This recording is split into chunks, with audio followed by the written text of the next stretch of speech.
Today I will show you how to move files to another folder in Google Drive using your PC. First of all, I opened Google Chrome from my desktop. After that, on the top right corner next to my account picture, I clicked on the Google Apps icon.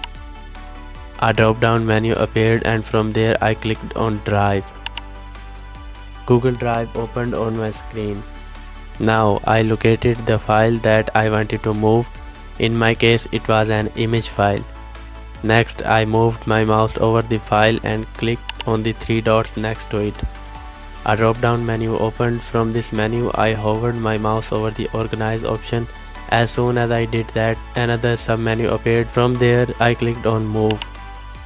After clicking move, a pop-up window opened. In this pop-up I could see all the folders available in my Google Drive. I selected the folder where I wanted to move this file. Once the folder was selected, I clicked on the move button, and that's it. The file was successfully moved to the selected folder in Google Drive. You can use this same method to move any file into any folder and keep your Google Drive clean and organized. If this guide helped you, make sure to like, subscribe and turn on notifications so you never miss my next tech guide.